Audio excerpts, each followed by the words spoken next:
शिद्दत के साथ मैथमेटिक्स में सेट चैप्टर की फिर से एक मंगल शुरुआत करते हैं। लेक्चर नंबर 4 है। सेट के साथ सेटिंग कराने और मैथ में कुछ मीठी मीठी इश्क भरी बातें करने में फिर से आप लोगों के बीच हाजिर हूँ। सेट चैप्टर को कंटिन्यू करेंगे जैसा कि previous lecture that is lecture number 3 में अपन पावर सेट और कुछ इंपॉर्टेंट सवालों की प्रैक्टिस किया था। बड़ी शिद्दत के साथ अपने को इस चैप्टर को सीखना है। कहावत है कि mathematics is a subject of numbers and symbols. Mathematics subjects में अपने को बहुत सारे नंबर्स देखने को मिलते हैं और कई सारे सिंबल्स भी देखने को मिलते हैं। जैसा कि इस बात की मूल्यांकन हो गई होगी कि इस chapter that is set chapter में भी अभी तक आपको कई सारे सिंबल्स देखने को मिल चुके हैं। तो देखिए, नंबर्स के साथ भी मोहब्बत कीजिए और सिंबल्स के साथ भी मोहब्बत कीजिए, ठीक है। सो हेलो गाइज, व्हाट्सअप, क्या हाल चाल आप सबके, कैसे हो आप सब। उम्मीद है कि मस्त होंगे, स्वस्थ होंगे और अपनी पढ़ाई को लेकर पूरा एंजॉय कर रहे होंगे।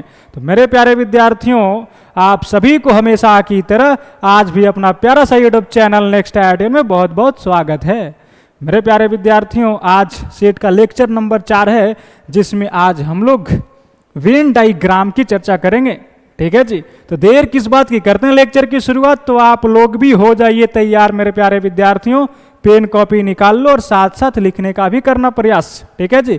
तो चलिए लेक्चर की एक धमाकेदार शुरुआत करते हैं वेन डायग्राम के साथ। तो क्या होता है भैया वेन डायग्राम, थोड़ा गौर मारते हैं।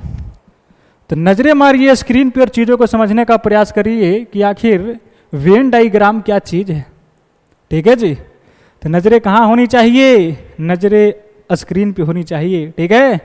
चलिए चीजों को समझते हैं। बोला क्या है वेन डायग्राम, तो it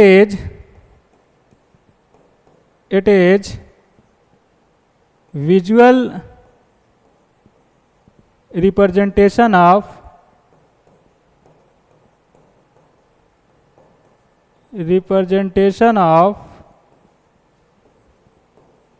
sets. It is visual representation of sets. ये क्या है, विजुअल रिप्रेजेंटेशन है सेट्स का। या तो आप कह सकते हो मेरे दोस्तों, it is pictorial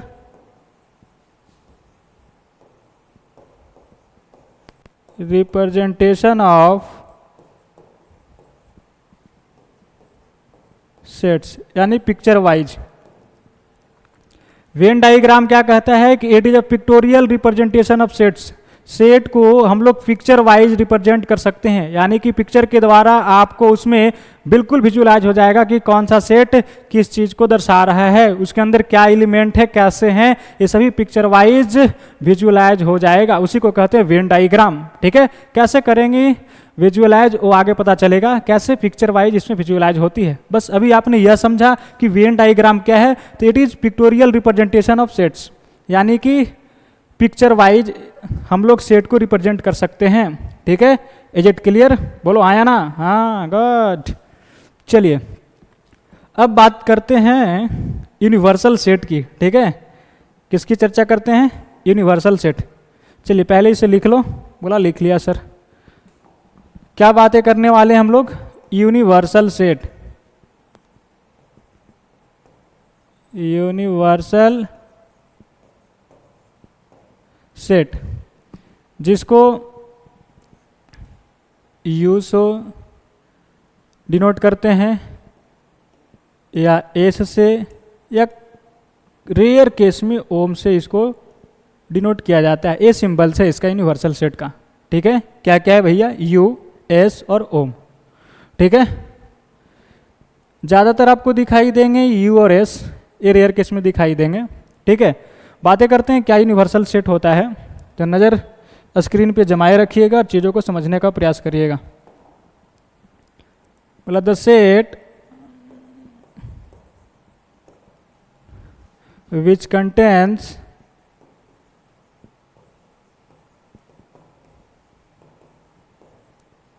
all possible elements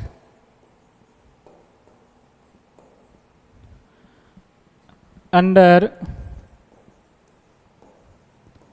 given context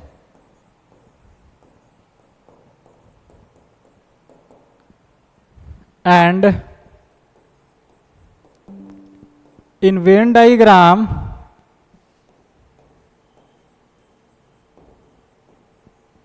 and Venn diagram it is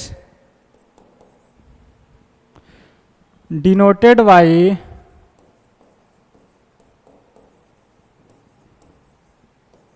a rectangle and other sets are denoted by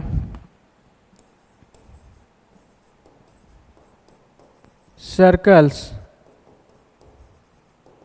within this rectangle.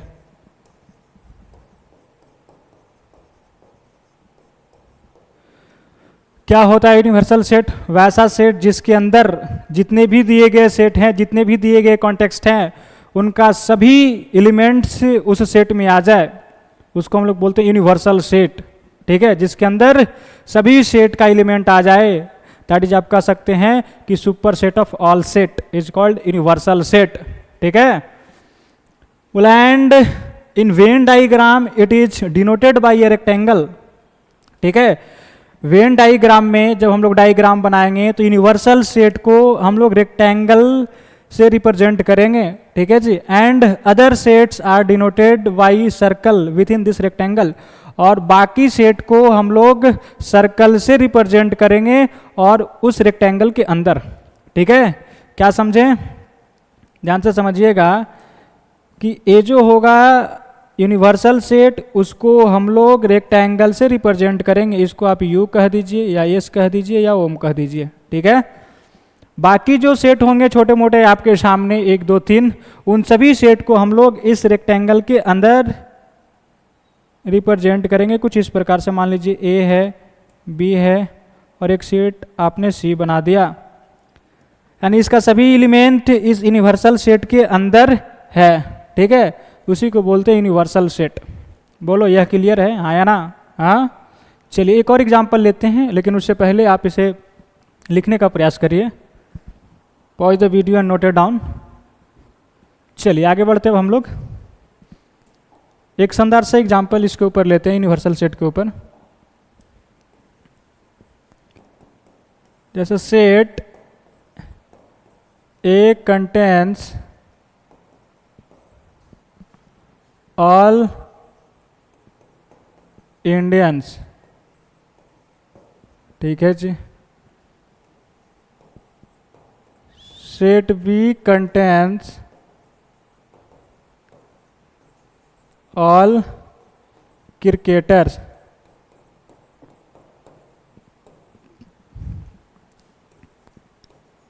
Set C contains all Pakistanis. ठीक है, तो बताओ यूनिवर्सल सेट क्या होगा? Universal set जिसको हम लोग you से लिखते हैं या एस से या ओम से, तो क्या होगा? Universal set is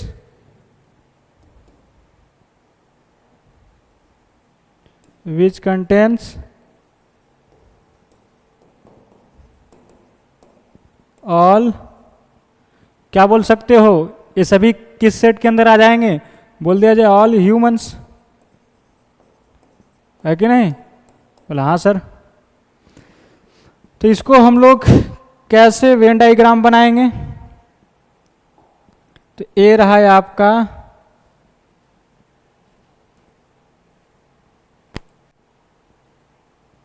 universal set. ठीक है जी, जिसको आप क्या लिख दो ना, जिसको आप ए से लिख दो या यू लिख दो, कुछ भी लिख दो। ठीक है, चलिए पहला सेट जो ए है आपके, उसके अंदर क्या है? All Indians. Set number A बनाया जाए।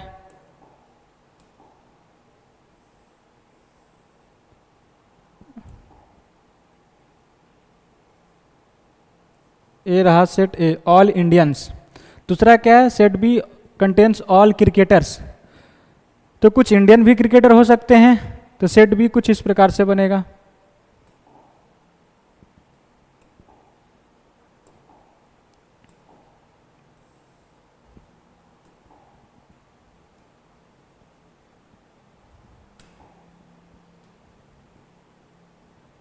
ये रहा सेट बी। ठीक है जी, ये क्या है, ऑल इंडियंस वाले, तो कुछ इंडियंस क्रिकेटर भी होंगे। ठीक है, बोला हाँ जी। A number set all Indians, this is the all cricketers, तो कुछ इंडियंस जो हैं वो क्रिकेटर भी होंगे, तो इसमें भी एंट्री मारेगा। ठीक है, फिर क्या बोला, सेट सी की ऑल कंटेंट्स, सेट सी कंटेंट्स ऑल पाकिस्तानीज। ठीक है, तो पाकिस्तानी भी क्रिकेटर हो सकते हैं। बोला हाँ सर।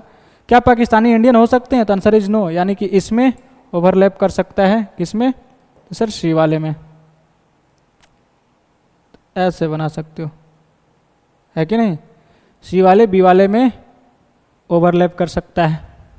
तो क्या समझे कि इस प्रकार से अभी आपने क्या देखा कि यूनिवर्सल सेट को हमने रेक्टेंगल से रिप्रेजेंट करते हैं और बाकी सेट्स जो है इसके अंदर हम लोग सर्कल के द्वारा रिप्रेजेंट करते हैं। ठीक है जी, बोलो आया ना, चीज़ें क्लियर है, यस या नो। बस छोटी छोटी टर्मिनोलॉजी थी जो आपने देखा अभी कि क्या होता है यूनिवर्सल सेट। तो वही लिखा गया था कि the set which contains all possible elements under given context, वैसा सेट जो दिए गए संदर्भ में जो भी सेट्स होंगे उसका सारा एलिमेंट उसके अंदर आ जाए। ठीक है, जैसे यहाँ पे 3 गिवन कॉन्टेक्स्ट थे आपके सामने, तो एक वैसा सेट लिखा है आपने जिसके अंदर इनके सभी एलिमेंट आ गए, तो इसी को बोलते हैं यूनिवर्सल सेट। ठीक है, दैट इज एक सेट यू बनाया जिसके पास ऑल ह्यूमंस आ गया, है कि नहीं, तो तीनों कैटेगरी के एलिमेंट्स इसके अंदर चले आए, तो इसको हम लोग बोलते हैं universal set. That is super set of all set is called universal set. ठीक है,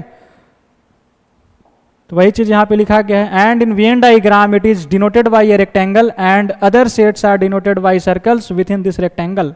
ठीक है, बोला ठीक है सर, चलिए तो इसे लिख लिया जाए।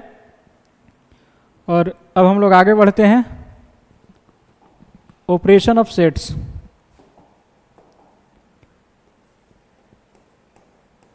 ऑपरेशन ऑफ सेट्स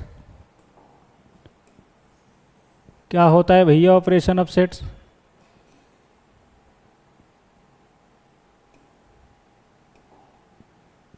चलिए ध्यान दीजिएगा,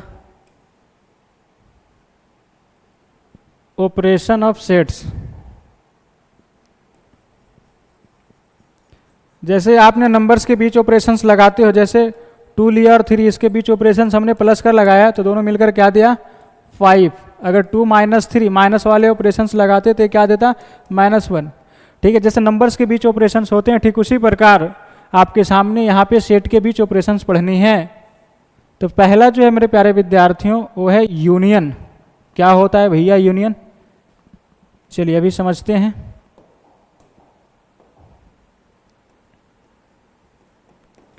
first number union,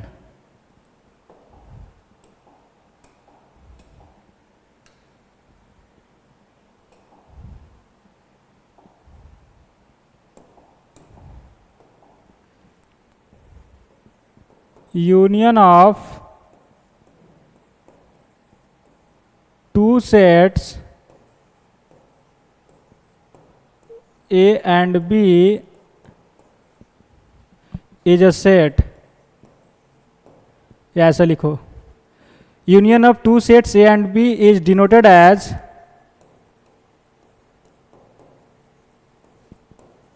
A union B।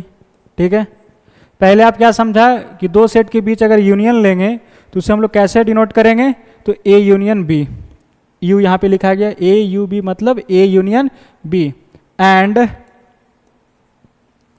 It is a set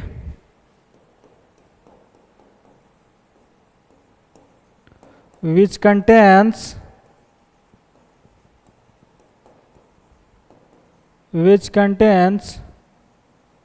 all elements of A and B।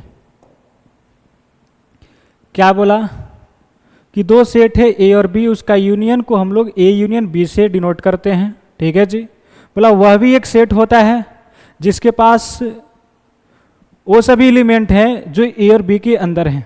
ठीक है, यानी A और B के अंदर जो एलिमेंट है वो दोनों का एलिमेंट एक सेट के अंदर चला जाए तो उस सेट को हम लोग बोलेंगे उन दोनों का यूनियन सेट। ठीक है, बोला ठीक है सर। जैसे दैट इज आप क्या लिख सकते हो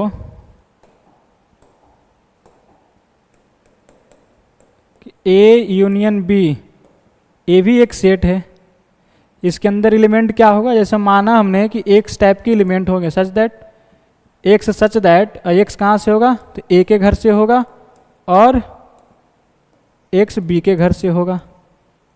ठीक है, यानी सेट ए और सेट बी के सभी एलिमेंट किसी एक सेट के अंदर लिख दिया जाए तो वह सेट इन दोनों का यूनियन कहलाएगा। बोला ठीक है सर। जैसे अगर आप वेन डायग्राम से देखना चाहेंगे तो कुछ इस प्रकार से होगा।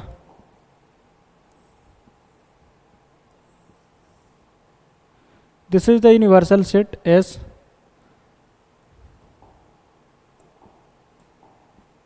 ए रहा सेट ए और ए रहा सेट बी। ठीक है जी, सेट ए का सभी एलिमेंट और सेट बी का सभी एलिमेंट किसी एक सेट के अंदर चला आएगा तो इसे हम लोग क्या बोलेंगे, ए यूनियन बी। तो इसी को क्या बोलते हैं हम लोग, ए यूनियन बी। ये पूरा जो साइडेड डिवीजन किया गया है ये क्या है, ए यूनियन बी। ए का सभी एलिमेंट और बी का सभी एलिमेंट किसी एक सेट के अंदर चला जाए तो उसको हम लोग क्या बोलेंगे, ए यूनियन बी। ठीक है, पहले इसे लिखो। ये एक छोटा सा और एग्जांपल यहीं पे कर लिया जाए। जैसे हमने सेट ए लिया, उसके अंदर 1 2 3 5 6 है, और एक सेट बी हमने लिया जिसके अंदर 2 9 6 7, और आपसे बात की जा रही है कि ए यूनियन बी लिखो। क्या लिखोगे, बोलो। बोला ए और बी का सभी एलिमेंट एक सेट के अंदर लिख देंगे तो वह सेट क्या कहलाएगा, इन दोनों का यूनियन सेट कहलाएगा। ठीक है जी, तो सेट ए का सारा एलिमेंट लिख दो 1 2 3 5 6, फिर सेट बी का सारा एलिमेंट लिख दो, पहला 2, बोला 2 ऑलरेडी लिखा हुआ है और हमको पता है कि सेट के अंदर एलिमेंट्स को रिपीट नहीं करते, तो 2 जब ऑलरेडी आ गया तो 2 को दोबारा नहीं लिखेंगे। फिर उसके बाद देखो 9, बोला सर 9 लिखना पड़ेगा। 6 लिखा हुआ है। 7, बोला 7 नहीं लिखा हुआ तो लिख दिया जाए। तो ए रहा ए यूनियन बी, यानी सेट ए का भी सभी एलिमेंट्स है इसमें, सेट बी का भी सभी एलिमेंट है इसमें। देख लो, अगर सेट बी के एलिमेंट से पूछेंगे कोई भी एलिमेंट को उठाकर क्या ए यूनियन बी के अंदर है, तो आंसर इज यस। समझ गए, ए यूनियन बी क्या होता है कि ए का सभी एलिमेंट और बी का सभी एलिमेंट किसी एक सेट के अंदर चला जाए तो वह सेट उन दोनों का यूनियन कहलाएगा। ठीक है, तो pause the video and note it down. चलिए आगे बढ़ते अब हम लोग सेकेंड नंबर,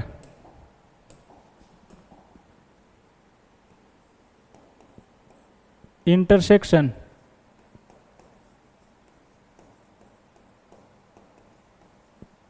इंटरसेक्शन, ठीक है जी।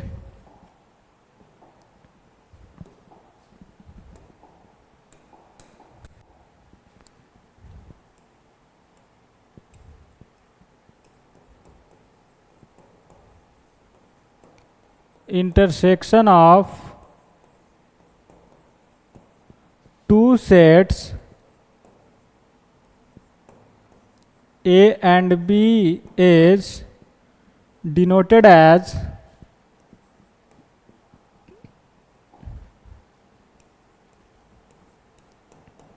denoted by A intersection B। ठीक है जी, कुछ इस प्रकार से A intersection B, and it is a set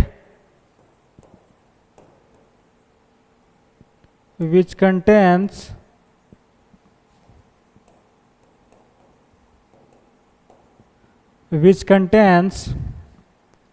all common elements of A and B. बोला कि दो सेट का इंटरसेक्शन को रिप्रेजेंट करते हैं हम लोग ए इंटरसेक्शन बी से ए और इंटरसेक्शन बी। ठीक है जी, कुछ इस प्रकार से चेहरा बनाया होगा, तो इसको हम लोग पढ़ेंगे क्या, A intersection B and it is a set. यह भी एक सेट है जिसके अंदर वो सभी एलिमेंट होंगे जो ए और बी के बीच कॉमन एलिमेंट्स होगा, यानी कि वैसा एलिमेंट्स जो दोनों में होंगे। ठीक है, उसको पकड़कर एक सेट के अंदर लिख देंगे तो बोलेंगे कि उन दोनों का इंटरसेक्शन लिखा गया है। ठीक है जी, बोला कैसे लिखेंगे, दैट इज आप लिख सकते हो कि ए इंटरसेक्शन बी, मैथमेटिकली क्या लिखोगे इसका कि इसमें एक्स टाइप के एलिमेंट होंगे। ठीक है जी, किस टाइप के, एक्स टाइप का, और ये एक्स कहाँ से होगा, ए के घर से एंड एक्स बी के घर से। एंड लग गया मतलब कि इन दोनों का इंटरसेक्शन। ध्यान से समझिएगा, यहाँ पे क्या लिखा गया था, और मतलब कि ए के घर से पूरा एलिमेंट और बी के घर से पूरा एलिमेंट, दोनों का यूनियन। ठीक है, और यहाँ पे एंड लगा गया मतलब कि जो दोनों में कॉमन है वही एक्स का वैल्यूज इस सेट के घर में होगा। बोला ठीक है जी। वेन डायग्राम से आप देखेंगे तो कुछ इस प्रकार से आपको दिखाई देगा। मान लीजिए ए सेट आपका ए है और एक सेट बी है, तो वैसा एलिमेंट जो दोनों में हो तो कॉमन पार्ट कौन है, तो सर ए एरिया कॉमन रहा। ठीक है, तो इसको क्या बोलेंगे हम लोग, ए इंटरसेक्शन बी। जैसे आप एग्जाम्पल से समझ सकते हो कि एक सेट ए लिया हमने जिसके अंदर 5, 6, 7, 8, 9, 10 लिखा। एक सेट बी लिया हमने जिसके अंदर 1, 2, 3, 5, 8, 9 लिखा। ठीक है, और अब मैं आपसे बात कर रहा हूँ कि ए इंटरसेक्शन बी बताओ, क्या लिखोगे कि जो दोनों में कॉमन हो। तो इसमें 5 है, क्या इसमें 5 है, तो आंसर इज यस, तो एक एलिमेंट 5 आ जाएगा। इसमें 6 है, क्या इसमें 6 है, तो नहीं। 7, क्या इसमें 7 है, तो आंसर इज नो। 8, तो इसमें 8 है सर, तो 8 लिख दो। 9, यहाँ पे 9 है, यहाँ भी 9 है, तो ये 9 यहाँ चला आएगा। 10 नहीं है, तो बस ये 3 एलिमेंट इन दोनों के बीच कॉमन है, तो ए इंटरसेक्शन बी में यही एलिमेंट्स आएंगे। ठीक है, इंटरसेक्शन मतलब कि दोनों का बीच का जो कॉमन एलिमेंट होगा वो किसी सेट में लिख दो तो वह सेट उन दोनों का इंटरसेक्शन कहलाएगा। ठीक है जी, बोला हाँ सर, चलिए तो इसे लिख लिया जाए। और अब हम लोग आगे बढ़ते हैं। 3rd नंबर,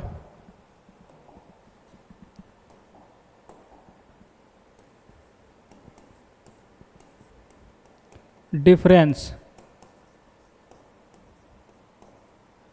ठीक है जी, चलिए बात करते हैं।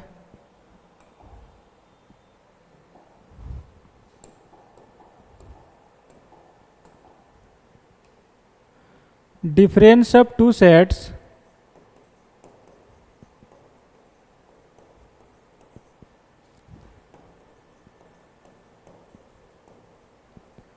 ए एंड बी, दैट इज आप कह सकते हो कि ए माइनस बी। ठीक है जी, यह भी क्या होगा, A minus B is a set which contains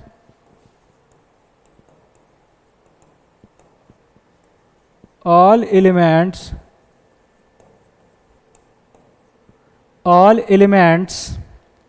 of A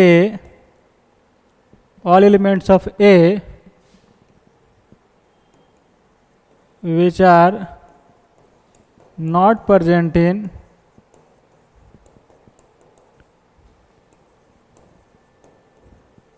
set B. बोला ए माइनस बी, कि ए का वह सभी एलिमेंट जो बी में नहीं हो। ठीक है, ए माइनस बी भी एक सेट है, दैट इज आप लिख सकते हो कि ए माइनस बी जो डिफाइंड किया गया है वो कैसे है कि सर इसमें भी एक्स टाइप के एलिमेंट होंगे, आप लिख सकते हो। और एक्स किसके घर से होगा, एक्स ए के घर से होगा, and X not belongs to B. समझे नहीं समझे, यानी केवल ए के घर से होना चाहिए। बोला कि ए माइनस बी भी एक सेट है जिसके अंदर वह सभी एलिमेंट है जो ए में प्रेजेंट हो और बी में नहीं हो, ठीक है। एक अब ऐसा एलिमेंट जो बी में प्रेजेंट नहीं हो उसे हम लोग क्या बोलेंगे, ए माइनस बी। जैसे आप वेन डायग्राम से देख सकते हो,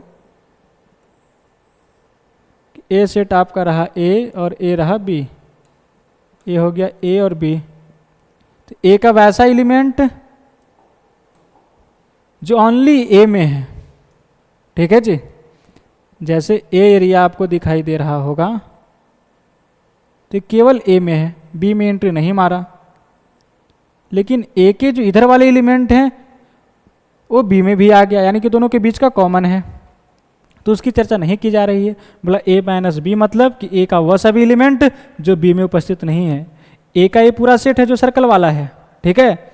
लेकिन इधर वाले एलिमेंट जो है वो बी के अंदर भी है, तो वही बोला गया है कि ए का वह सभी एलिमेंट जो बी में नहीं है, ठीक है जी। बोला which contains all elements of A which are not present in set B, ठीक है।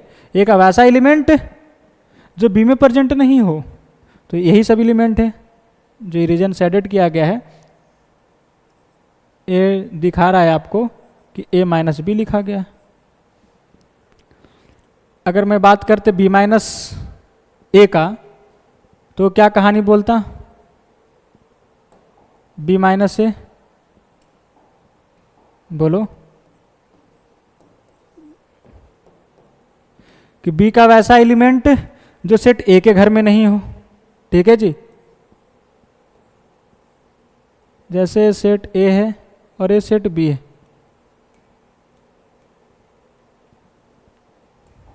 बी माइनस ए कहने का अर्थ क्या हो गया कि बी का वह सभी एलिमेंट जो सेट ए के घर में नहीं है, ए एरिया रहा, इसको क्या लिखोगे, बी माइनस ए, ठीक है जी। जैसे आपके सामने मैं एग्जांपल दे दूं कि एक सेट ए 1 2 3 4 5 6 और एक सेट बी ले लिया हमने यहाँ पे 4 5 7, और मैं आपसे बोल रहा हूँ कि ए माइनस बी लिखो और बी माइनस ए लिखो। जल्दी से लिखो। ए माइनस बी कहने का मतलब ए का वह सभी एलिमेंट जो बी में नहीं हो। 1 से पूछो क्या बी में है, तो आंसर इज नो, तो लिख डालो। 2 बी में है क्या, तो आंसर इज नो, तो 2 भी इसके अंदर चला आएगा। 3 इसमें है क्या, नहीं, तो 3 भी आ जाएगा।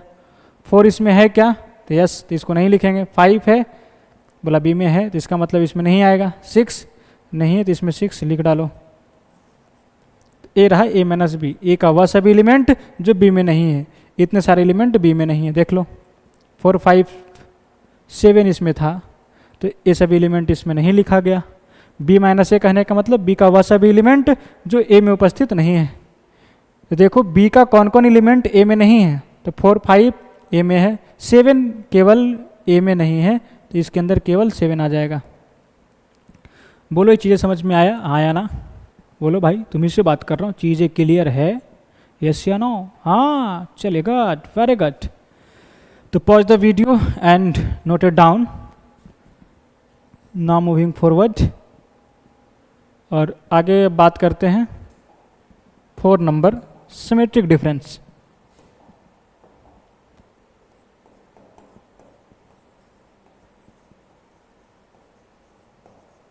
Symmetric difference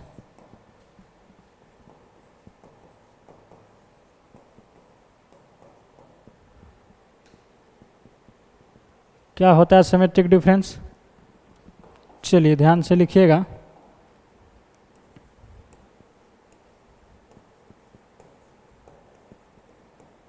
symmetric difference of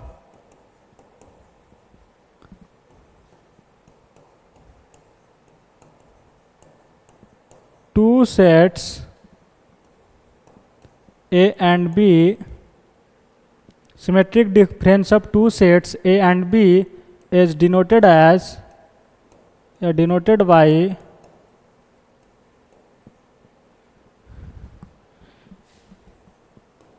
A triangle B, ऐसे लिखो, या A प्लस देकर सर्कल डालो और बी लिखो। ऐसे दो तरीके से इसे डिनोट किया जाता है, ठीक है। And it is a set which contains all non-common elements, non-common elements of the sets A and B, ठीक है। सिमेट्रिक डिफरेंस क्या कहता है कि दो सेट का सिमेट्रिक डिफरेंस है जिसको हम लोग इस प्रकार से डिनोट करते हैं, और यह भी एक सेट है जिसके अंदर all non common elements of set A and B है, ठीक है जी। यानी सेट ए और बी के पास जो भी कॉमन को छोड़कर एलिमेंट है वो सभी एक सेट के अंदर लिख देंगे, तो वह क्या कहलाएगा कि उन दोनों का सिमेट्रिक डिफरेंस लिखा गया है, ठीक है जी। दैट इज, इसे मैथमेटिकली कैसे लिखोगे, A symmetric B is equal to x और x बिलोंग्स टू A और x बिलोंग्स टू B, ठीक है। And x does not belongs to A intersection B, यानी जो कॉमन है दोनों के बीच वही एलिमेंट इसके अंदर नहीं आना चाहिए, ठीक है। तो उस सेट को हम लोग क्या बोलेंगे कि ए और बी का सिमेट्रिक डिफरेंस लिखा गया है। वेन डायग्राम से आप समझ सकते हो।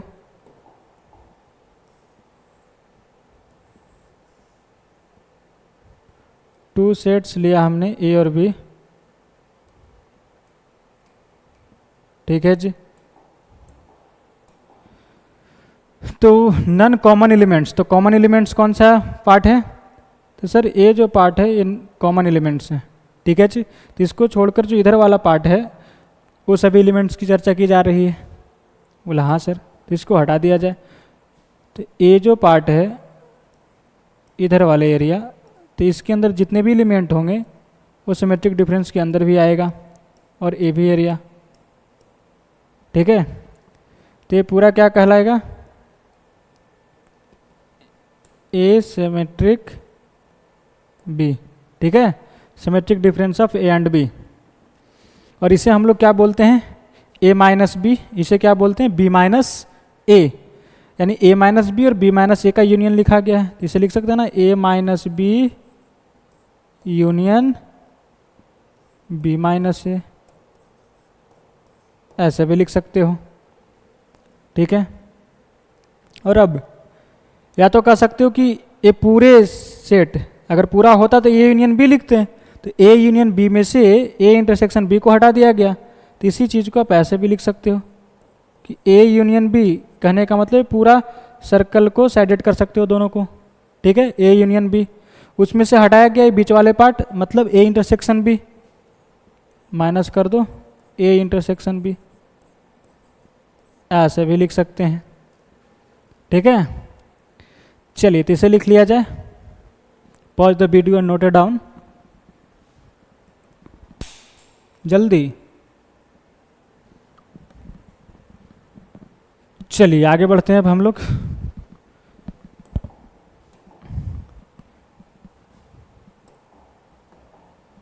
पहले एक एग्जाम्पल इसके ऊपर,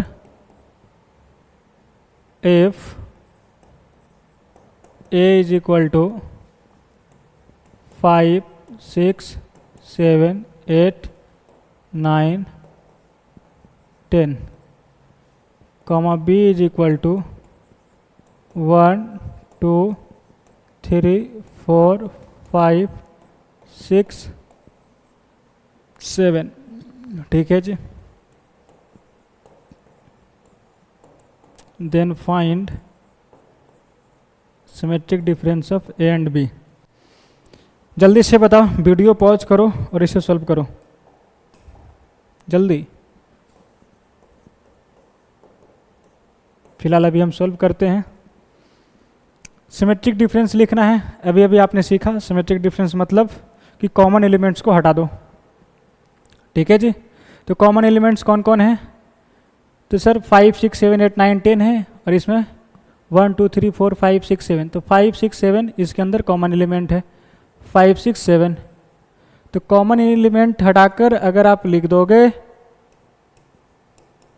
बाकी जो बचा 1 2 3 4 1 2 3 4 और इधर क्या आ जाएगा 8 9 10। तो ए रहा भैया आपका symmetric difference of A and B. ठीक है जी। नहीं तो आप फॉर्मूले लगा सकते हो, ए माइनस बी निकालो फिर बी माइनस ए निकालो, यूनियन ले लो। ठीक है, नहीं तो फिर यूनियन पहले ले लो और फिर कॉमन एलिमेंट को हटा दो। ठीक है, जैसी आपकी इच्छा विलासा तमन्ना और कामना हो वैसे कर लो। ठीक है, चलिए अब हम लोग आगे बढ़ते हैं 5 नंबर,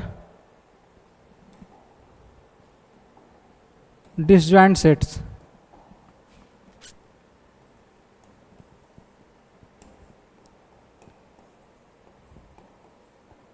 डिसजॉइंट सेट्स या तो इसको बोलते हैं म्यूचुअली एक्सक्लूसिव। क्या होता है?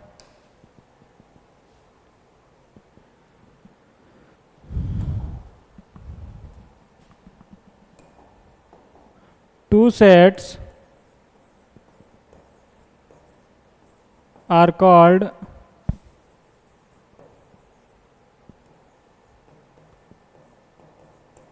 disjoint sets if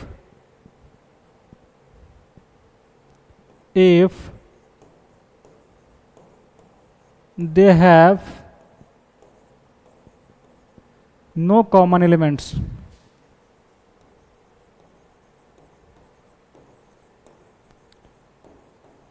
two sets को डिसजॉइंट सेट बोलेंगे अगर उसके पास कोई भी कॉमन एलिमेंट ना हो। ठीक है जी, दैट इज आप कह सकते हो that is if A and B are called disjoint sets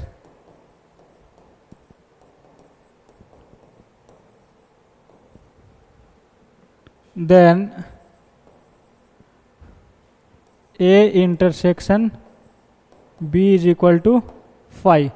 अगर दो सेट ए और बी है, डिसजॉइंट सेट है, तो इंटरसेक्शन उनके क्या होगा 5 होगा, यानी कि दोनों के पास कॉमन एलिमेंट कुछ भी नहीं होगा। ठीक है, तो उसको हम लोग क्या बोलेंगे डिसजॉइंट सेट। यानी दोनों सेट कुछ इस प्रकार से होंगे, एक सेट ए लिया तो एक सेट बी, दोनों के पास कॉमन कुछ नहीं होगा। ठीक है, उसको हम लोग बोलते हैं डिसजॉइंट सेट। जैसे फॉर एग्जांपल से भी आप समझ सकते हो, एक सेट ए लिया हमने 1 2 3 और एक सेट बी लिया 5 6 7 और मैं बोलूँ कि ए इंटरसेक्शन बी बताओ, तो क्या बोलोगे कि सर ए इंटरसेक्शन बी कुछ भी नहीं आएगा, दैट इज 5 आएगा। ठीक है, तो इसको हम लोग बोलते हैं डिसजॉइंट सेट, यानी कि दोनों को बीच कोई भी कॉमन एलिमेंट ना हो, तो ऐसे दो सेट को क्या बोलते हैं डिसजॉइंट सेट या तो म्यूचुअली एक्सक्लूसिव सेट। ठीक है, चलिए इसे लिख लिया जाए और आगे बढ़ते हैं अब हम लोग और बातें करते हैं भैया कॉम्प्लीमेंट किसका, 6 नंबर कॉम्प्लीमेंट। ठीक है जी, चलिए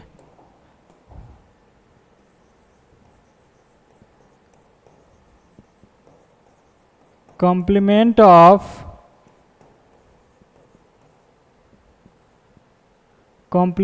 of set A is denoted by A बार, या तो ए पे डैश लगा दो या ए पे सी लगा दो। ठीक है, इसका मतलब क्या समझे कि ए का कॉम्प्लीमेंट लिया जा रहा है। Complement of set A is denoted by A bar और ए डैश और ए पे सी लगा दिया जाए। ठीक है, and it is a set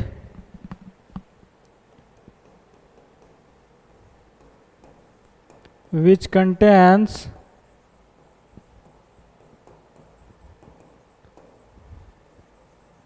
all elements of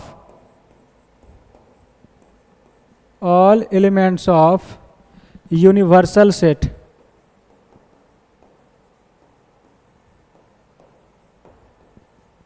which are not present in set ए।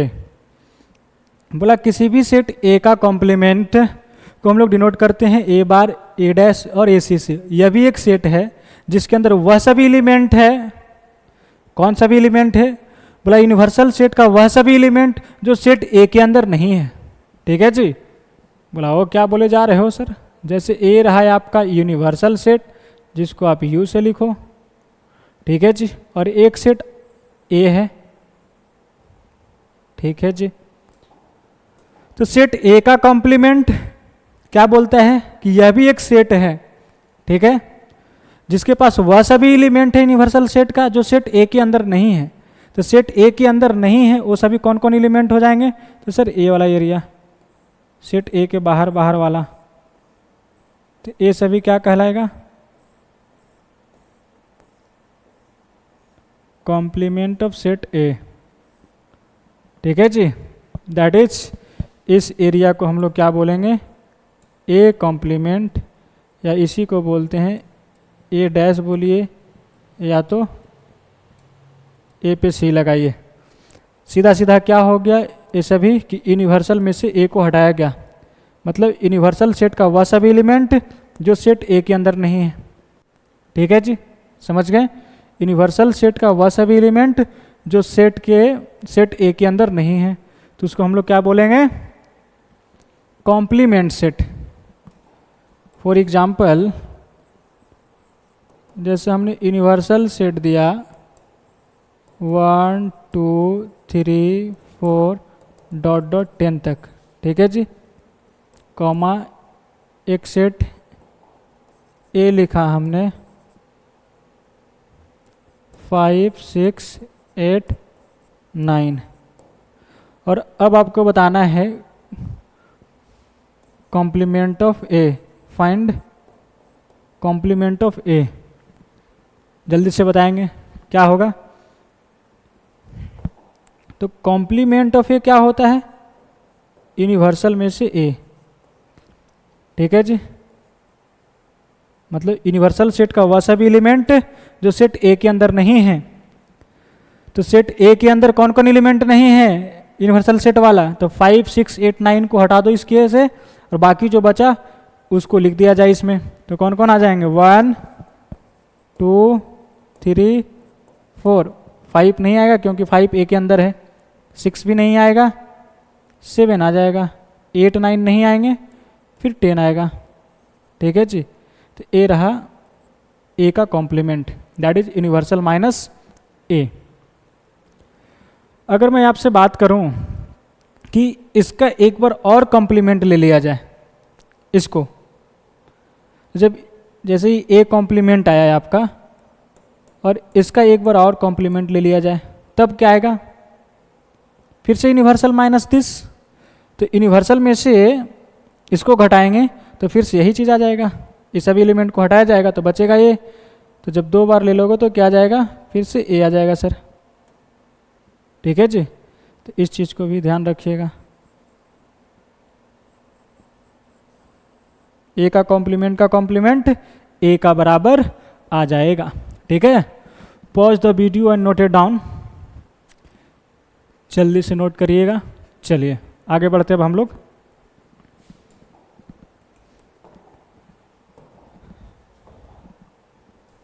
जैसे कुछ क्वेश्चंस की बातें कर लें, आप लोग बताना कौन ट्रू और कौन फॉल्स है।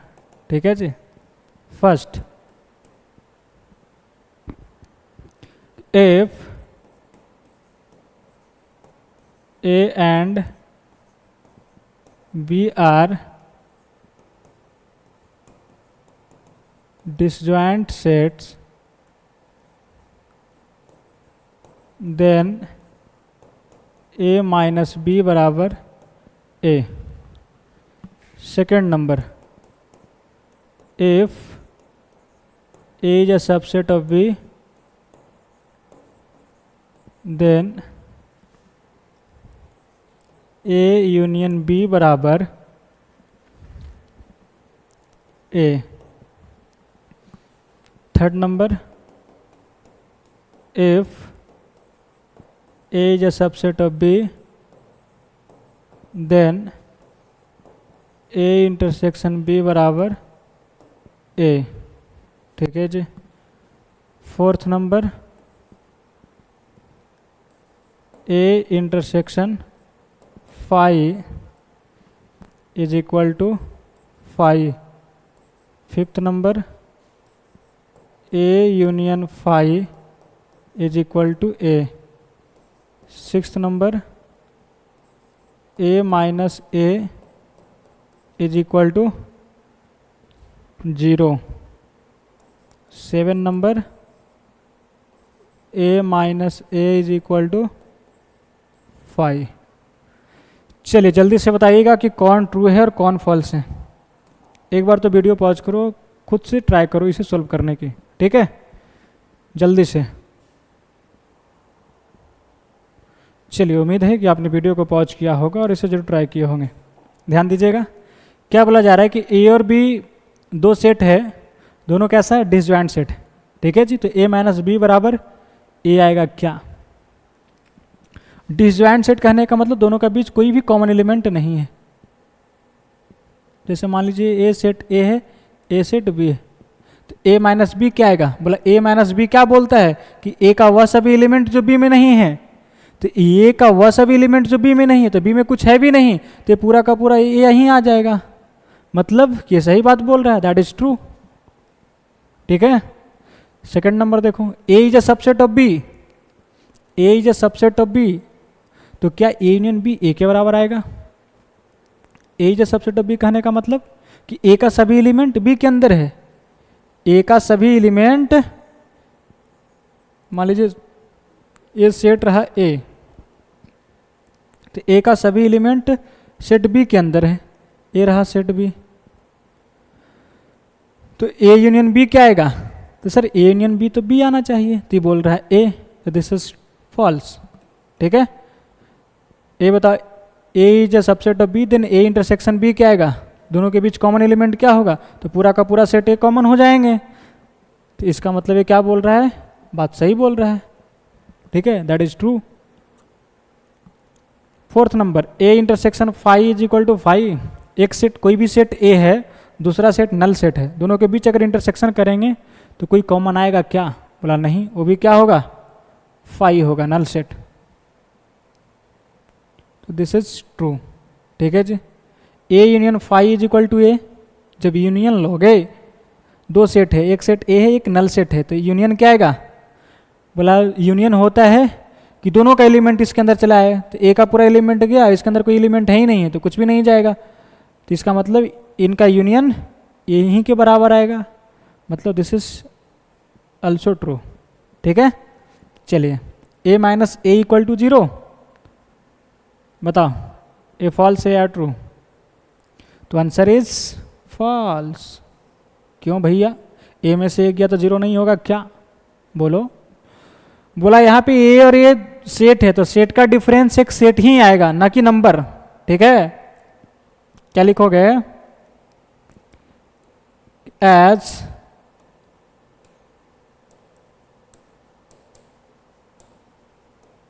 डिफरेंस ऑफ two sets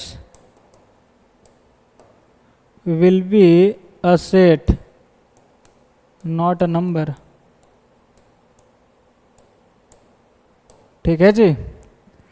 जैसे देखो a माइनस से क्या होगा, phi, that is null set, यानी इसके अंदर कोई भी एलिमेंट नहीं होगा, तो ए बात सही बोला। ठीक है। दो सेट का डिफरेंस क्या होता है, एक सेट ही होता है, न कि number.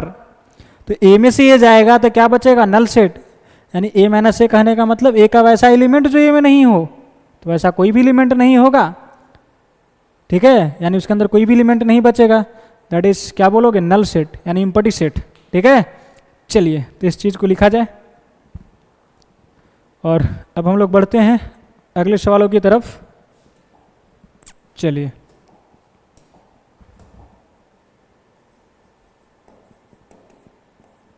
if a is equal to -1 7 8 comma b is equal to -1 से लेकर 8 तक, then find first a union b, second a intersection b, third a minus b। ठीक है जी, क्या निकालना है, a माइनस b। तो जल्दी से वीडियो पॉज करो, एक बार खुद से ट्राई करने का प्रयास करना। फिलहाल इसे हम सोल्व करते हैं। क्या बोला जा रहा है कि एक सेट a दे दिया गया है, एक सेट b दे दिया गया है। ठीक है, बोला a यूनियन b निकालो। a यूनियन b कहने का मतलब कि इन दोनों सेट का एलिमेंट एक सेट के अंदर लिख दिया जाए। तो सेट b क्या बोल रहा है कि -1 से लेकर 8 तक। ठीक है जी, -1 पे भी क्लोज और 8 पे भी क्लोज। ये सेट b की कहानी। सेट a क्या बोल रहा है, बोला सेट a बोल रहा है सर -1 एक एलिमेंट केवल और 7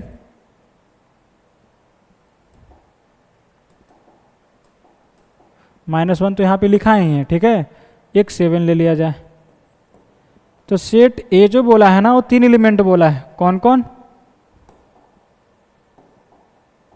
तो -1 7 और 8। ठीक है जी, तो पूरा का पूरा किसके अंदर है, b के ही अंदर है। ठीक है, यानी a is a subset of b। तो पूरा सेट a b के अंदर है, तो इनका जो यूनियन हो जाएगा a यूनियन b, वो किसके बराबर आ जाएगा, तो b के बराबर आ जाएगा। b क्या है, -1 से 8। तो a रहा भैया आंसर। सिंपल है। अगर इंटरसेक्शन के बारे में बात करेंगे तो क्या आ जाएगा सर, a इंटरसेक्शन b, तो ये 3 एलिमेंट कॉमन होंगे। कौन कौन, -1 7 8, जिसे आप क्या बोलोगे कि सर ये a के बराबर है, क्योंकि यहाँ पे वही कहानी हो गया ना कि ये इज सबसेट ऑफ b। ठीक है, अब बोलो a माइनस b क्या आएगा, a माइनस बी कहने का मतलब a का वैसा एलिमेंट जो b में नहीं हो, a का वैसा एलिमेंट जो b में नहीं हो। तो a का कोई भी ऐसा एलिमेंट नहीं है जो b में नहीं है। a के अंदर 3 एलिमेंट है, -1 7 8, जो तीनों को तीनों इसके अंदर ही है। ठीक है, तो सर एक भी एलिमेंट नहीं है, दैट इज 5 आएगा, नल सेट। ठीक है, इसको क्या बोलेंगे, नल सेट। चलिए तो इसे लिख लिया जाए, जल्दी से लिखो, pause the video and note it down. चलिए अब आगे बढ़ते हैं। अब हम लोग और बातें करते हैं सम इम्पॉर्टेंट रिजल्ट की।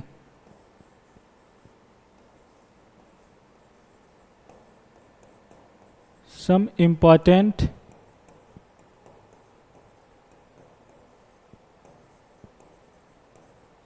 रिजल्ट्स। चलिए ध्यान दीजिएगा, नजरें स्क्रीन पे जमाए रखिएगा। रिजल्ट नंबर 1, मैं आपसे पूछूं कि A यूनियन S क्या होगा। A कोई सेट है और S यूनिवर्सल सेट, जो कि super set of all set. ठीक है, तो इन दोनों का यूनियन लेंगे तो क्या आएगा, बोलो सर A ही आ जाएगा। ठीक है जी, वैसा सेट जिसके अंदर सभी एलिमेंट आ जाएंगे। रिजल्ट नंबर 2, अगर कॉमन लिया जाए A इंटरसेक्शन यूनिवर्सल सेट का तो क्या आएगा, A आएगा। Result number 3, A intersection 5। A कोई सेट है, एक नल सेट है, दोनों के बीच इंटरसेक्शन लेंगे तो क्या आएगा, 5 ही आएगा। रिजल्ट नंबर 4, अगर इसके साथ यूनियन लेते हैं तब क्या आता, तो ए आ जाता है कि नहीं, पूरा का पूरा ए आ जाता इसके साथ यूनियन में। बोला हाँ सर। चलिए result number 5, A union A करते तो क्या आता, तो ए ही आता। ए का सभी एलिमेंट लिखते हैं, फिर ए का सभी एलिमेंट, यानी कि पूरा का पूरा ए आ जाता। ठीक है, अगर इनके बीच इंटरसेक्शन लेंगे तो क्या आएगा, ए इंटरसेक्शन ए, ऑब्वियस सी बात है कि ए आएगा। सेम सेट को यूनियन लो या इंटरसेक्शन लो, वही आएगा। बोला हाँ सर। चलिए result number 7, S union phi क्या आएगा, एस। एस मतलब universal set. Result number 8, S intersection phi क्या होगा, फाई। इसके बीच कोई भी कॉमन एलिमेंट नहीं आएंगे। Result number 9, A intersection B बोलिए या बी इंटरसेक्शन ए बोलिए, बात बराबर है। मतलब इन दोनों का कॉमन एलिमेंट, इसका मतलब बी और ए का कॉमन एलिमेंट, दोनों चीज़ें सेम है। ठीक है, result number 10, A union B बोला जाए या बी यूनियन ए बोला जाए, ये दोनों बातें सेम है। रिजल्ट नंबर 11, कि जो ए माइनस बी लिखते हो इसको कदापि मत समझना कि बी माइनस ए और माइनस कॉमन ले लिया जाए, ये चीज़ें नहीं है भैया। ठीक है, ये दोनों चीज़ें अलग अलग हैं। आप देखे थे ना, एक सेट ए है एक सेट बी है, ए माइनस बी कहने का मतलब ए वाला एरिया आता है, और बी माइनस ए कहने का मतलब ए एरिया आता है। ठीक है, this is A minus B, this is B minus A. तो ऐसा नहीं कि सब माइनस कॉमन लेकर लिख देंगे बी माइनस ए माइनस बी। ठीक है, ऐसा नहीं कि यहाँ से माइनस कॉमन लिया इसे ए माइनस बी लिख देंगे, ये गलत बात है। तो वही चीज़ यहाँ पे लिख दिया गया। चलो result number 12, A union B union C, यानी ए यूनियन, फिर पहले बी यूनियन सी कर लो, उसके बाद ए के साथ यूनियन लो, या तो पहले आप ए यूनियन बी कर लो उसके बाद आप यूनियन सी लो, बातें बराबर आएंगे। या तो A union B union C आप ऐसे भी लिख सकते हो।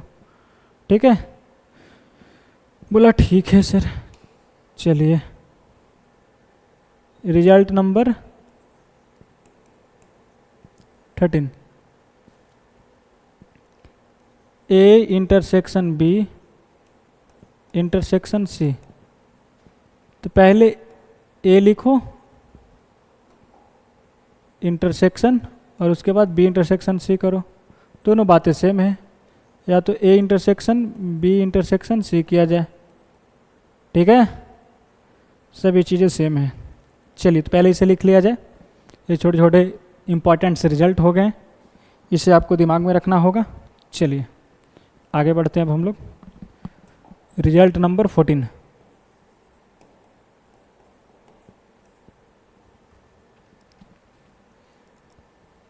क्या लिखा है आपको यहाँ पे। चलिए ठीक है जी। अब ऐसा हो कि ए यूनियन और यहाँ पे बी इंटरसेक्शन सी कर दिया जाए। ठीक है, तब क्या होगा, ध्यान से समझिएगा इसे कैसे लिखेंगे। ए यूनियन बी, ठीक है जी, और यहाँ पे जो इंटरसेक्शन लगा है इसे एज इट इज लिखो, फिर ए यूनियन बी लिखोगे। इसको हम लोग बोलते हैं डिस्ट्रीब्यूटिव लॉ। ठीक है, ए यूनियन उठाया तो ए यूनियन बी, फिर इंटरसेक्शन एज इट इज, फिर ए यूनियन सी, है ना, सी लिखो। ठीक है, चलिए अगर आप इसको प्रूव करना चाहते हैं तो आप समझ सकते हैं, जल्दी से समझ सकते हो आप ऐसे वेन डायग्राम की मदद से। जैसे 3 सेट के बारे में बात किया जा रहा है यहाँ पे, नहीं? तो ए रहा ए रहा बी, ए रहा सी, ए बी सी।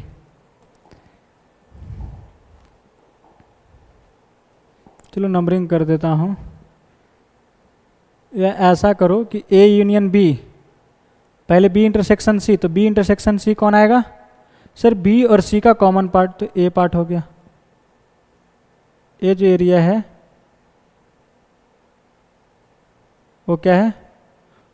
बी इंटरसेक्शन सी है, ठीक है। और ए के साथ यूनियन, तो ए का पूरा एलिमेंट ले लो। ए एरिया रहा, जो पूरा का पूरा एरिया है वो किसका है? इसका है, ठीक है।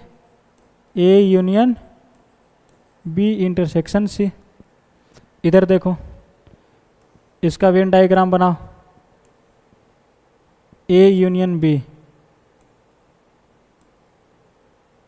ए बी सी, हमें चाहिए A union B. A union B कहने का मतलब ए का सभी एलिमेंट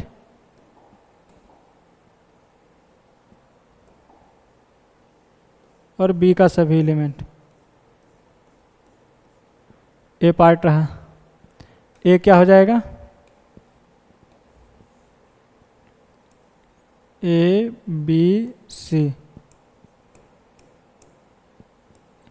ए बोला ए यूनियन सी, तो ए यूनियन सी मतलब ए का सभी एलिमेंट और सी का सभी एलिमेंट, ठीक है जी। ए पार्ट रहा। अब इन दोनों का बीच का इंटरसेक्शन लो। देखो कॉमन पार्ट क्या है, तो आपको कॉमन पार्ट दिखाई दे रहा होगा इन दोनों का कि कॉमन पार्ट ए है, ठीक है जी। चलो ए बी सी, ठीक है। तो कॉमन पार्ट क्या है इन दोनों में? देखो तो ए वाला पूरा सर्कल शेडेड किया गया है। यस सर, कर दो। फिर उसके बाद देखो कि कौन सा एरिया कॉमन दिखाई दे रहा होगा ए का बाद।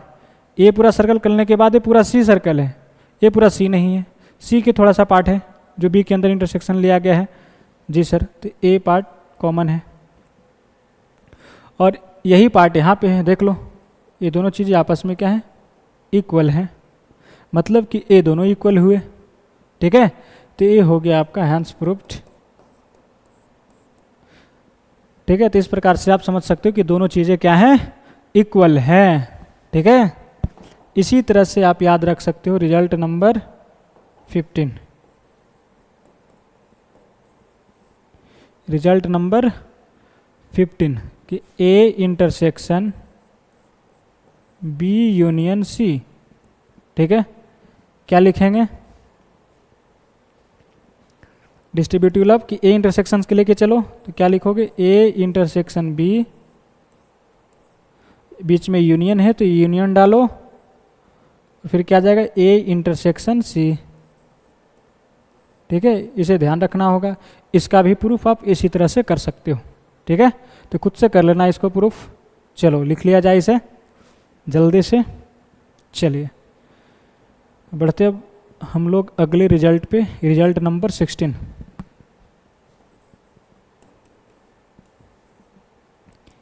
ए का कॉम्प्लीमेंट बोलिए या तो ए डैश बोलिए या तो ए पे सी लगा दिया जाए। ए बार ए डैश या तो ए पे सी, सभी को क्या बोलते हैं? ए का कॉम्प्लीमेंट, ठीक है। ए क्या होता है? यूनिवर्सल माइनस ए।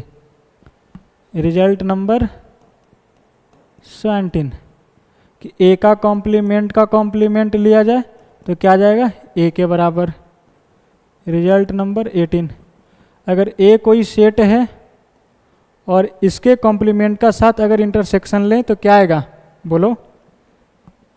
बोला sir this is the universal set, ठीक है, और this is the set A. A हुआ है आपका सेट ए, ठीक है। और सेट ए का कॉम्प्लीमेंट कहने का मतलब वो सभी एलिमेंट जो सेट ए के अंदर नहीं है। ए सभी एलिमेंट जो हो गया ए साइडेड रीजन कह सकते हो, किसका हुआ? तो सर ए कॉम्प्लीमेंट का, और सेट ए जो है वो वाइट वाला, ठीक है, ए रहा सेट ए। तो बताओ क्या इन दोनों के बीच कोई कॉमन पार्ट है? तो answer is no. Set A रहा, कॉम्प्लीमेंट इसके बाहर वाले, तो सर इन दोनों के बीच कोई भी कॉमन नहीं होगा। इसका मतलब क्या बोलोगे कि इन दोनों के बीच का common phi, that is null set. ठीक है, बोलो चीज़ें समझ में आया? बोला हाँ सर। रिजल्ट नंबर 19, अगर दोनों का बीच यूनियन लेने की बात कही जाती तब क्या होता? ए यूनियन ए कॉम्प्लीमेंट, तो सर ए मतलब ये पूरा सेट आता, और ए कॉम्प्लीमेंट मतलब बाहर वाले, तो यानी कि पूरा यूनिवर्सल सेट ही आ गया। दैट इज आप एस बोलिए या यू बोलिए, मतलब यूनिवर्सल सेट। तो ए यूनियन ए का कॉम्प्लीमेंट यानी कोई सेट और उसके साथ उसी का कॉम्प्लीमेंट का अगर यूनियन करोगे तो क्या आ जाएगा? यूनिवर्सल सेट आ जाएगा। बोलो चीज़ें क्लियर है, हाँ या ना? बोला हाँ सर। बोला ठीक है जी। चलिए रिजल्ट नंबर 20, रिजल्ट नंबर 20, इसको आप पहले लिख लो, उसके बाद हम यहाँ लिख देते हैं, जिसको हम लोग बोलते हैं डी मॉर्गन्स लॉ। क्या बोलते हैं? D Morgan's law. ठीक है जी। रिजल्ट नंबर 20, चलिए ध्यान दीजिएगा क्या है कि ए यूनियन बी का कॉम्प्लीमेंट, बार लगा हुआ, इसका मतलब ए यूनियन बी पहले लो, उसके बाद कॉम्प्लीमेंट लो इसका। तो क्या कहानी कहता है कि कॉम्प्लीमेंट बढ़ जाएगा दोनों पे, ए बार बी बार। बोला यहाँ पे यूनियन है तो यहाँ क्या आएगा? इंटरसेक्शन, पलट जाएगा ये।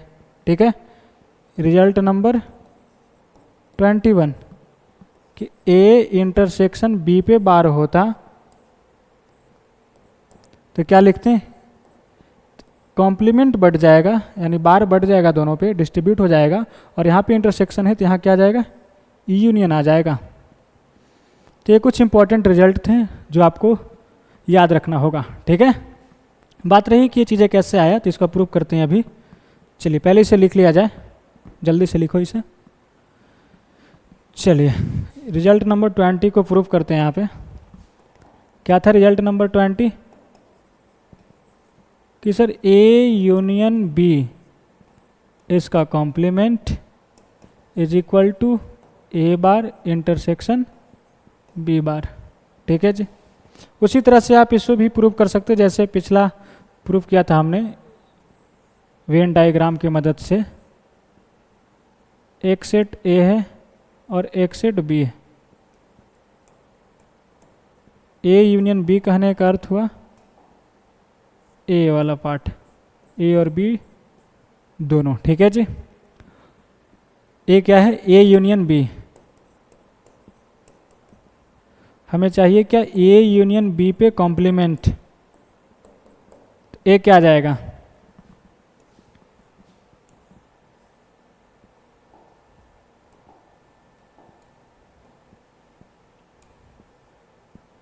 ए सेट ए और ए बी, इसका मतलब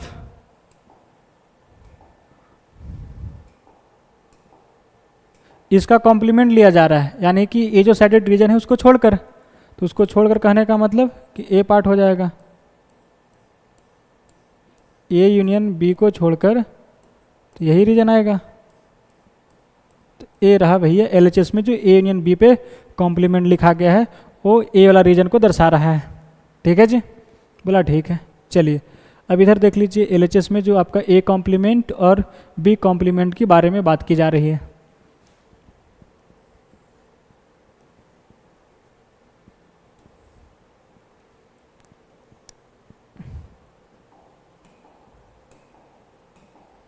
सेट ए सेट बी,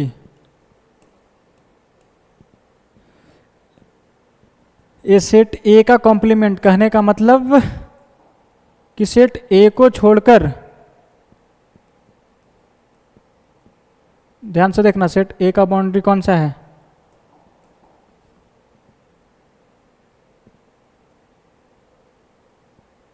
इस बाउंड्री को छोड़कर जितने भी एरिया होगा वो क्या कहलाएगा, ए कॉम्प्लीमेंट। ठीक है जी।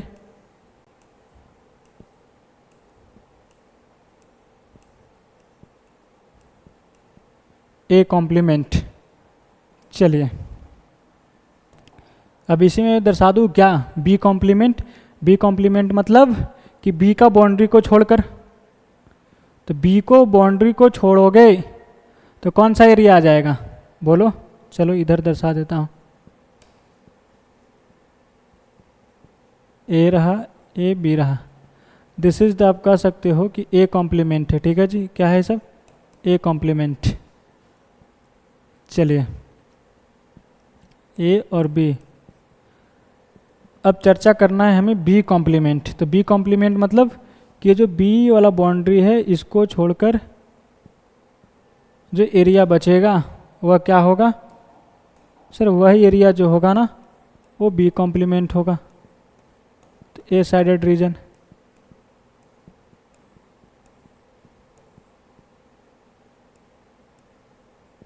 अंदर नहीं भाई,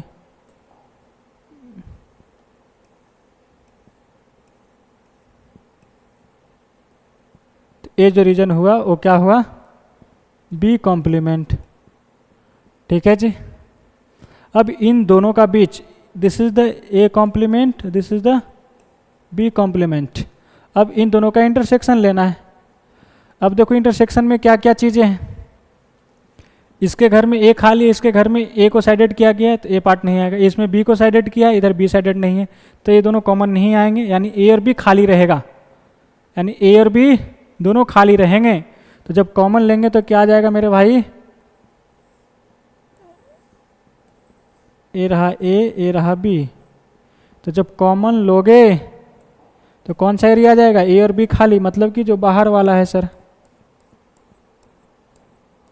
ठीक है, ए पार्ट। तो ये क्या हो गया आपका, A complement intersection B complement. ठीक है, जो कि इसका बराबर है। तो यही चीज़ हुआ ना कि सर ए यूनियन बी का कॉम्प्लीमेंट बराबर हो गया ए का कॉम्प्लीमेंट इंटरसेक्शन बी का कॉम्प्लीमेंट, हैंस प्रूव्ड। ठीक है, तो इस प्रकार से आप समझ सकते हैं कि दोनों चीज़ें इक्वल है। ठीक है, तो इसे ध्यान रखना, ए यूनियन बी का कॉम्प्लीमेंट, तो कॉम्प्लीमेंट दोनों पे बढ़ जाएंगे, और यहाँ पे यूनियन है तो यहाँ पे क्या आ जाएगा, इंटरसेक्शन। अगर यहाँ पे इंटरसेक्शन होता तो यहाँ पे क्या आ जाता, यूनियन। ठीक है, बोलो ये चीज़ें क्लियर हैं, हाँ या ना, बोलो भाई तुम्ही से बात कर रहा हूँ, चीज़ें क्लियर है, हाँ या ना। हाँ, गुड, वेरी गुड, क्या बात है जी। चलिए तो लिख लिया जाए, ये थी आपकी कुछ सम इम्पॉर्टेंट रिजल्ट्स। ठीक है, चलिए अच्छी बात है। अब हम लोग आगे बढ़ते हैं। तो ये रहा भैया आपका होम चैलेंज, जो कि पिछले lecture that is lecture number 3 में दिया गया था। क्या ये आपने सोल्व किया, सोल्व किए हो बोलो। चलिए जो बच्चे सोल्व किए हैं आप अपना आंसर मिलाने का प्रयास करिएगा, और जिनसे सोल्व नहीं हुआ वो एक बार जरूर समझने का प्रयास करिएगा कि आखिर बोला क्या जा रहा है। बोला कि एस कोई सेट है, x belongs to real number such that x positive होना चाहिए, and 2 into mod of root x minus 3 plus root x into root x minus 6 plus 6 equal to 0। ठीक है, then find number of elements in power set of S, यानी power set of S के पास कितने number of element हैं। ठीक है जी, number of element in power set of S ये बताना है। तो number of element in power set of S क्या होगा कि सर इसके पास जितने एलिमेंट होंगे उसका 2 का पावर लिख देंगे, 2 का power number of element in S, है कि नहीं, यही कहानी है ना। यानी इसका जितना सबसेट होगा तो सबसेट का फॉर्मूला होता है 2 का पावर n। किसी सेट के अंदर n एलिमेंट है तो नंबर ऑफ सबसेट क्या होते हैं, 2 का पावर n। तो सबसे पहले पता करो कि इसके अंदर कितने एलिमेंट हैं। तो इसे पता करने के लिए इस इक्वेशन को सॉल्व करना होगा। सॉल्व किया जाए तो क्या लिखा हुआ है, 2 इंटू रूट एक्स माइनस 3, ठीक है, प्लस इसे मल्टीप्लाई कर दो तो root x into root X क्या आ जाएगा, रूट एक्स का square minus 6 root X plus 6 equal to 0। यहाँ पे रूट एक्स माइनस 3 है, ध्यान देना, रूट एक्स माइनस 3। अगर इसे भी हम ऐसे लिख दे रूट एक्स माइनस 3 का होल स्क्वायर, तो कोई आपत्ति? तो इससे क्या आ जाएगा ना कि रूट एक्स का होल स्क्वायर यानी ए स्क्वायर और minus 2ab 6 root X plus B square करते तो क्या आता, 9 आता, लेकिन यहाँ पे क्या है 6, तो 9 हो गया ना, 3 का स्क्वायर 9, तो माइनस 3 करना पड़ेगा, चीज़ें बैलेंस। बोलो आया ना? बोला हाँ सर। ऐसा लिखने से हुआ क्या कि आप इसे यह लिख सकते हो root x minus 3 mod plus इसे मॉड रूट एक्स माइनस 3 का होल स्क्वायर, क्योंकि आप जानते हो ना एक्स स्क्वायर हो तो इसे आप मॉड एक्स का होल स्क्वायर लिखते हैं, मॉड में पढ़ाया गया है। तो यहाँ पे एक्स के जगह पे रूट एक्स माइनस 3 का होल स्क्वायर लिखा गया है, तो mod of root x minus 3 का होल स्क्वायर लिख सकते हैं। बोला हाँ सर। Minus 3 equal to 0। अब mod of root x minus 3, mod of root x minus 3 को आप टी मान सकते हैं, क्या किया जाए, mod of root x minus 3 को टी मान लिया जाए। तो माहौल क्या हो गया कि सर उसके जगह पे क्या रखो ना, चलो इसे इरेज करते हैं, टी रख दो, तो 2 into T plus T square minus 3 equal to 0 हो जाएगा। क्या गया, T square plus 2t minus 3 equal to 0। इसे फैक्टराइज करोगे तो क्या आ जाएगा, t plus 3 into T minus 1 equal to 0। Factorise करेंगे तो यही आएगा। बोलो आया ना? बोला हाँ सर। तो यहाँ से t का 2 वैल्यू आया, कौन कौन, t is equal to minus 3 और t इज इक्वल टू 1। ध्यान देना t क्या है, mod of root x minus 3। क्या मॉड का वैल्यू नेगेटिव आएगा, तो आंसर इज नो, तो दिस इज रिजेक्टेड। तो मॉड रूट एक्स माइनस 3 यानी कि t का एक ही वैल्यू पॉसिबल हुआ 1, क्योंकि t जो है ना वो मॉड रूट एक्स माइनस 3 को माने हम लोग, तो मॉड का वैल्यू नेगेटिव होता नहीं है, तो माइनस 3 रिजेक्ट हो जाएगा। तो बचा क्या, t का वैल्यू 1, मतलब कि root x minus 3 is equal to 1 लिखेंगे।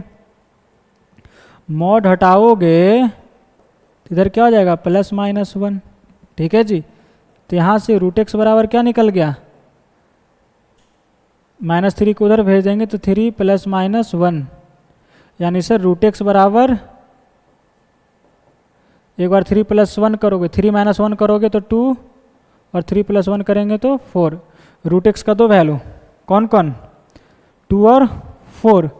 तो एक्स का कितने वैल्यूज, बोला एक्स का भी 2 वैल्यू आ जाएंगे, कौन कौन, तो X is equal to square हो जाएगा ना इधर, तो एक्स इज इक्वल टू 4 आ जाएगा और एक्स इज इक्वल टू 16। तो सर इस सेट का अंदर 2 वैल्यू आ जाएगा, दोनों 4 और 16 पॉजिटिव है, ठीक है। तो इस सेट के अंदर 2 एलिमेंट, कौन कौन, 4 और 16। तो number of element in S क्या हो गया, number of element in S is equal to 2। Number of element in power set of, number of element in power set of S is equal to 2 to the power 2, ठीक है। तो क्या आ जाएगा 4। ये रहा भैया final answer, that is option number C is correct answer, ठीक है। यानी इसके पावर सेट में कितने एलिमेंट होंगे, तो बोला इसका जितना सबसेट बनेगा, तो इसके अंदर 2 एलिमेंट है, तो नंबर ऑफ सबसेट कितने बनेंगे, 2 का पावर 2 दैट इज 4। तो पावर सेट के अंदर भी कितने एलिमेंट होंगे, बोलो 4, ठीक है। That is option number C is correct option. चलिए तो इसे लिख लिया जाए और अब हम लोग आगे बढ़ते हैं। जब पावर सेट की कहानी चल रही है तो एक सवाल और आपके लिए, जल्दी से ट्राई करना बनाने को, ठीक है जी। क्या करना, जल्दी से ट्राई करना बनाने को इसे। क्या है सवाल, मान लीजिए एफ एक सेट ए है जिसके अंदर 4 एलिमेंट है, alpha beta gamma delta. Then find number of element in power set of A. जल्दी से ट्राई करिएगा।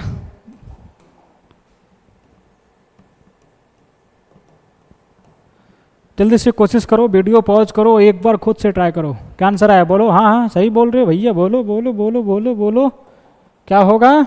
चलिए कुछ बच्चे बना लिए हैं, जिनसे नहीं बना तो नजरिया स्क्रीन पे जमाए रखिएगा और चीज़ों को अच्छे से समझने का प्रयास करिएगा। ठीक है? बोला ठीक है सर। बोला कि number of element in power set of A. बोला ए क्या बोला जा रहा है सर? बोला पहले तो ए का पावर सेट निकालो, फिर उस पावर सेट का भी पावर सेट निकालो, फिर काउंट करके बताओ कि उसके अंदर कितने एलिमेंट हैं। तो पहले तुम बताओ कि number of element in power set of A आपसे पूछ दिया जाए तो आप क्या बताओगे? Number of element in power set of A यानी इस सेट का पावर सेट में कितने एलिमेंट होगा? बोला 2 का पावर 4 दैट इज 16। ठीक है जी। फिर बोला इसका पावर सेट लो। किसका? इसका पावर सेट यानी पावर सेट ऑफ ए। तो इसके अंदर कितने एलिमेंट हो जाएंगे? बोला इसका जितना सबसेट होगा, बोला इसका सबसेट कितना होगा? 2 का power number of element of this. तो इसका इसमें कितना नंबर ऑफ एलिमेंट है? 16। तो ए रहा आंसर। चमका या नहीं चमका? बोलो हाँ या ना? चीज़ें क्लियर है, समझ में आई? यस या no? Yes, good, very good. चलिए तीसरे लिख लिया जाए। और ए रहा भैया आपका आज का home challenge, that is lecture number 4 का HW। ठीक है जी। तीसरे बनाने का प्रयास जरूर करिएगा और पहले से लिख लिया जाए। जल्दी से लिखो। बोलो लिख लिया हाँ या ना? बोला हाँ सर। चलिए तो आज के लिए इतना ही। तो इस छोटी सी मुस्कान के साथ आज के लेक्चर को समाप्त करते हैं और मिलते हैं बहुत जल्द अगले लेक्चर में इसी जो जुनून के साथ। तब तक के लिए अपना ध्यान रखिएगा। Bye bye, take care, okay.